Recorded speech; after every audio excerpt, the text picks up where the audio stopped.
नमस्कार दोस्तों, मैं हूं संजीव श्रीवास्तव और आप देख रहे हैं पिक्चर प्लस। दोस्तों, आज मैं सबसे चर्चित फिल्म मेकर विवेक अग्निहोत्री की बात करूंगा। द कश्मीर फाइल्स को लेकर विवेक अग्निहोत्री की आज जहां खूब प्रशंसा हो रही है, तो वहीं बहुत से लोग उनकी आलोचना भी कर रहे हैं।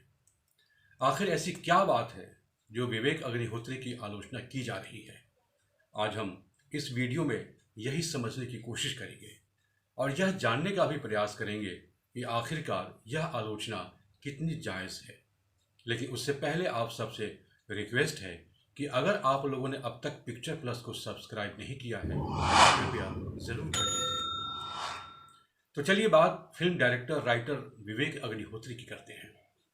जैसा कि हम सभी जानते हैं, उनके film the Kashmir files box office पर रिकॉर्ड तोड़ कमाई कर रही है और भारी संख्या में दर्शकों को सिनेमा हॉल तक खींच कर लाने का जरिया साबित हो रही है। निश्चय ही ये दोनों ही बातें किसी भी फिल्म मेकर की हौसला अफजाई के लिए खास हो जाती है। हर फिल्म मेकर का अपना एक सपना होता है कि उसकी फिल्म रिकॉर्ड तोड़ कमाई करे और दर्शक उसकी फिल्म देखने के लिए सिनेमा घरों में उमड़ने लगे। दर्शक समाज के साथ ही अगर सत्ता और सरकार का भी समर्थन मिले तो समझिए सोने पे सुहागा है। इस लिहाज से विवेक अग्निहोत्री ने आज के दौर में एक बड़ा मुकाम हासिल किया है। उनका सपना पूरा होता हुआ दिखाई दे रहा है। इस कामयाबी के लिए सबसे पहले उन्हें तो बहुत बहुत बधाई और शुभकामनाएं। लेकिन एक बड़ा तबका विवेक अग्निहोत्री की स्टाइल ऑफ फिल्म मेकिंग से नाखुश है। कई बड़े क्रिटिक और एनालिस्टों का मानना है कि विवेक अग्निहोत्री द कश्मीर फाइल्स में कहानी और किरदार को जस्टिफाई नहीं कर पाए। वह केवल एक खास मुद्दे पर भाषण कर कर आकर ही रह गए, जबकि किसी फिल्म के लिए कहानी और किरदार बुनियादी तत्व होते हैं। इस पॉइंट ऑफ व्यू से द कश्मीर फाइल्स कमजोर फिल्म कही जा सकती है।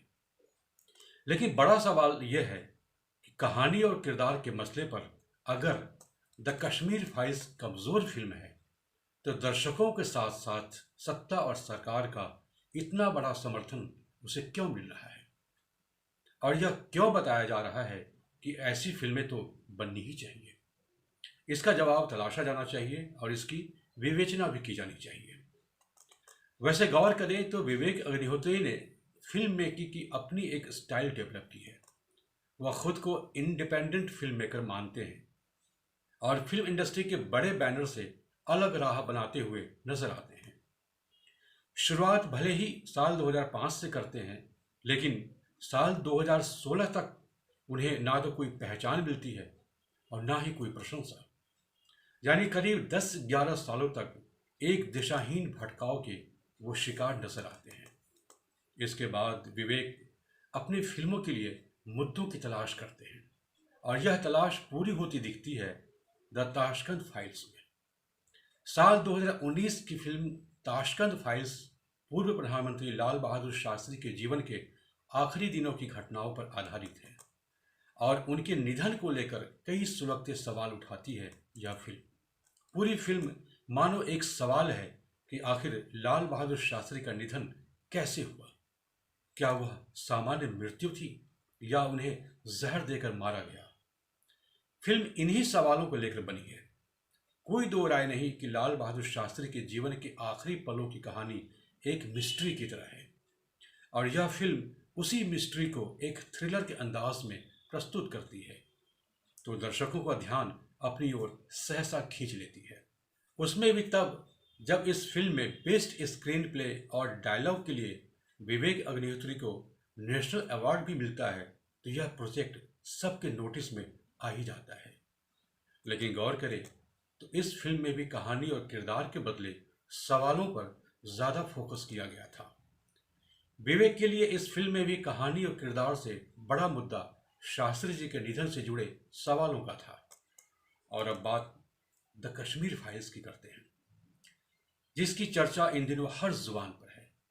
सवाल ये उठाए जा रहे हैं कि इसे कथा फिल्म कहें या नहीं कहें। कथा फिल्म मतलब फीचर फिल्म, या फिर इसे डॉक्यूमेंट्री भी कहें तो आखिर कैसे कहें? क्योंकि जिन तथ्यों के आधार पर काल्पनिक किरदार खड़े किए गए हैं वे कहानी के ढांचे के हिसाब से सीक्वेंस का सिलसिला नहीं बना पाते।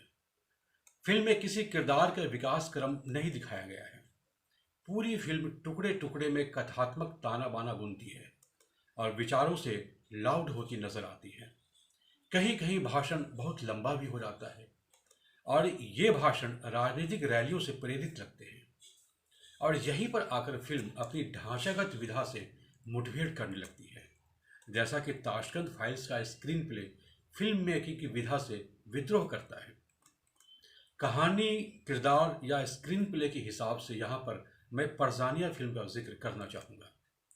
विषय या मुद्दे को किनारे रखते हुए फिल्म शिल्प की बात अगर करते हैं तो परजानिया फिल्म का शुरुआती हिस्सा एक हंसते खिलते परिवार और खुशहाल वातावरण का सृजन करता है।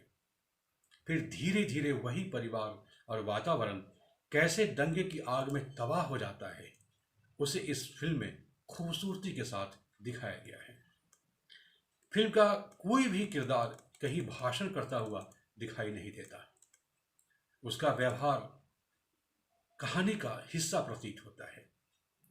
लेकिन द कश्मीर फाइल्स को देखिए तो हर किरदार हमेशा भाषण करता हुआ नजर आएगा। ऐसा लगता है इस फिल्म के किरदार सोशल मीडिया पर आए दिन पोस्ट किए जाने वाले तथ्यों और विचारों को ही रिपीट करते हुए नजर आते हैं। इसमें कोई दो राय नहीं कि कश्मीर में पाकिस्तान परस्त आतंकवादियों ने गैर मुस्लिमों के साथ बर्बर व्यवहार किया था, जिसमें हिंदू और सिख दोनों ही समुदाय थे।